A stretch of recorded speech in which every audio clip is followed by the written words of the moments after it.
2019 ఎన్నికల్లో ఏదైతే హామీలు ఇచ్చారో నవరత్నాలని అది 100% నెరవేర్చేటువంటి గొప్ప వ్యక్తి ఈ దేశంలో ఎవరున్నారంటే జగన్మోహన్ రెడ్డి గారు.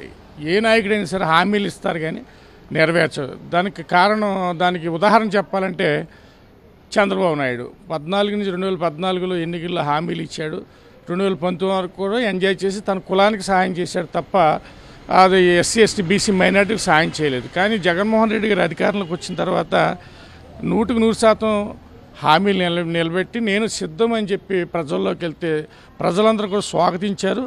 151 ఎమ్మెల్యే సీట్లు అలాగనే ఎంపీలు 22 వచ్చినాయి గతంలో. ఇప్పుడైతే అంతకంటే ఎక్కువ వచ్చే అవకాశాలు ఎక్కువ ఉన్నాయి. ఎందుకంటే మహిళలు అలా అవ్వాతాతలు ఉవ్వెత్తున ఈ రోజున 81% ఓటర్సు వానలు కానీ ఎండను కానీ లెక్క చేయకోకుండా ఓటర్లుగా వచ్చి వాళ్ళందరూ కూడా ఓట్లు వేయటం వల్ల వాళ్ళందరూ కూడా లబ్ధి పొందిన వాళ్ళు. అందుకోసమని ఇంత ముందు కంటే 2019 ఎన్నికల్లో ఇచ్చిన హామీలు నెరవేర్చారు కాబట్టి ఇంతకంటే ఎక్కువగా సీట్లు వచ్చే అవకాశం ఉంది.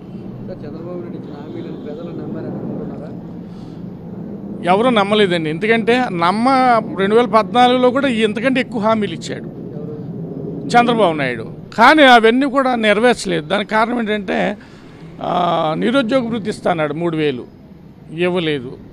అంతకంటే 20 లక్షల ఉద్యోగాలు ఇస్తా అన్నాడు, ఇవ్వలేదు. అదే మళ్ళీ ఇప్పుడు చెప్తా ఉన్నాడు.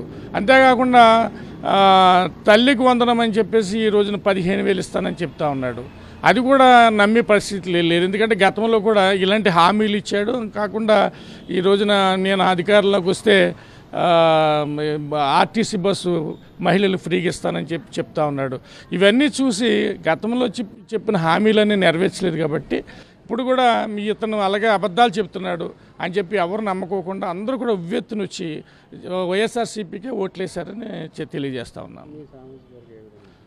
మా సామాజిక వర్గం 190% మాల సమాజం రాష్ట్రంలో ఉన్నటువంటి ఎస్సీలందరూ కూడా 90% ఓట్లు వైఎస్ఆర్సీపీకి వేశారు. ఎందుకంటే జగన్మోహన్ రెడ్డి గారు అంటే నా ఎస్సీ, నా ఎస్టీ, నా బీసీ, నా మైనార్టీ అని చెప్పేసి వీళ్ళకే అన్ని రంగాల్లో కూడా పెద్దపీట వేశారు. కాబట్టి ఈ రోజున కూడా ఆయన నాయకత్వాన్ని మా వాళ్ళందరూ కూడా బలపరిచారు.